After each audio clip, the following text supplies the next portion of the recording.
Welcome back to the channel.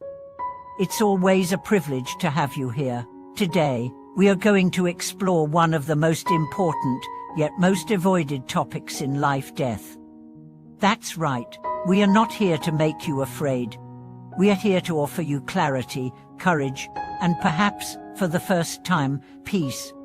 Because Buddhism doesn't shy away from death, it embraces it, studies it, and even honors it not as an end, but as the most vital teacher we will ever meet.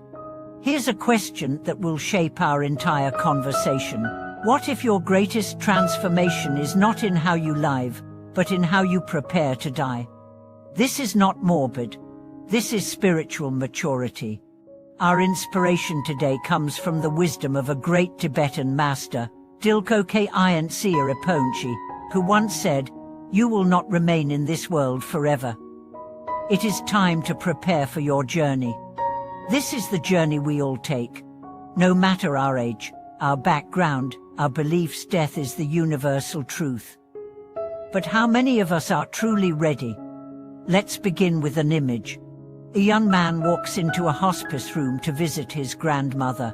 She's frail, her breath shallow, her eyes distant. He sits beside her, holding her hand, trying not to cry.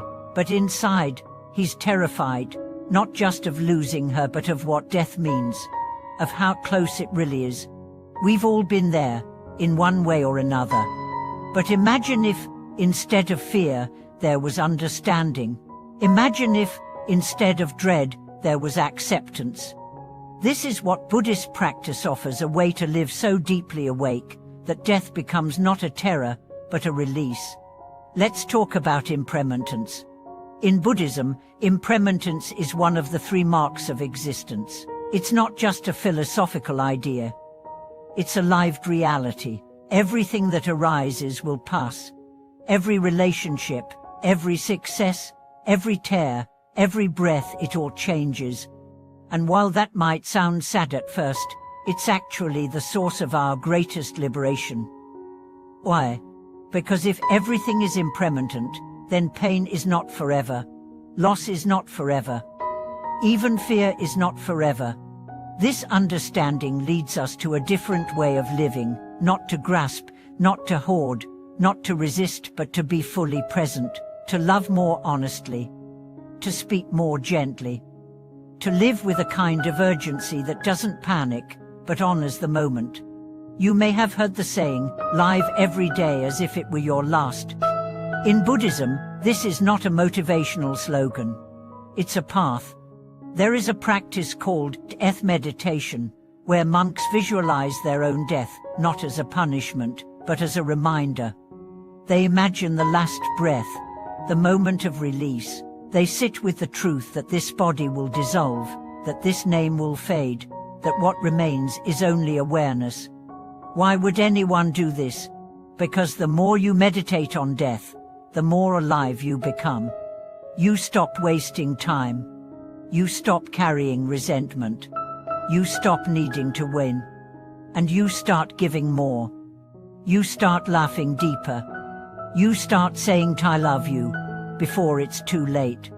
One of the most moving teachings in Tibetan Buddhism is that of the Bardo, the intermediate state between death and rebirth. It's said that how you live determines how you transition. If your mind is clear, if your heart is open, you can recognize the light. You can move with freedom. But if you're filled with clinging, with hatred, with regret, you may lose your way.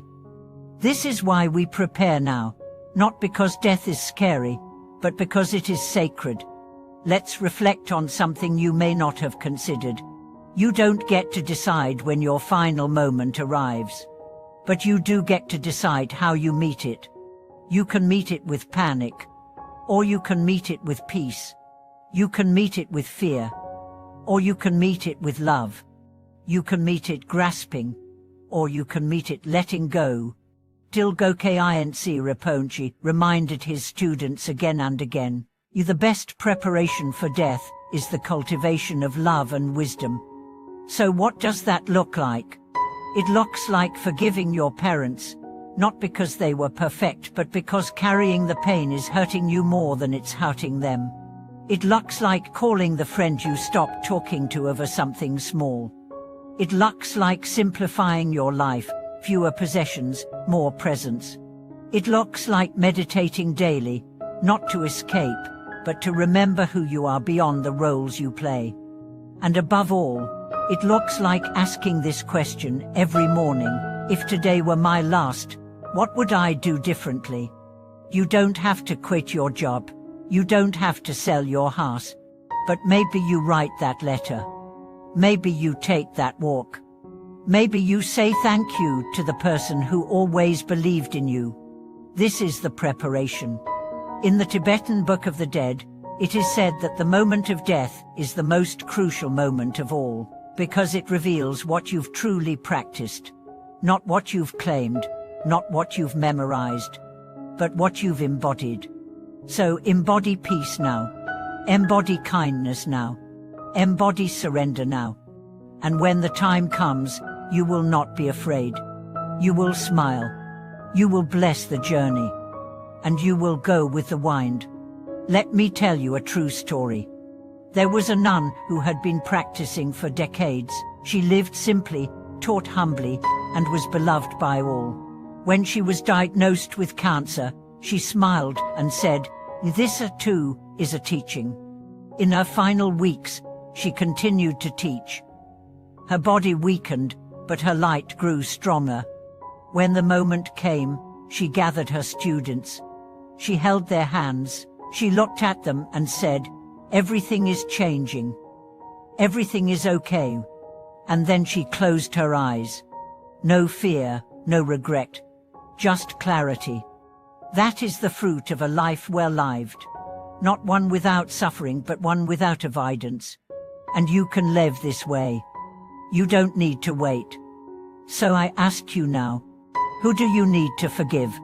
What story are you still clinging to? What words do you wish you had said? Say them. Forgive. Release. Begin again. Because the final lesson is not about death. It's about how deeply you've learned to live. Thank you for watching this video. If this message helped you see death not as an end, but as a call to awaken, I invite you to leave a comment. Share your reflections. And if this video touched your heart, please like, subscribe, and turn on notifications. Together, we are building a space for truth, compassion, and transformation. Until next time, live like you are dying, not with fear, but with fierce love.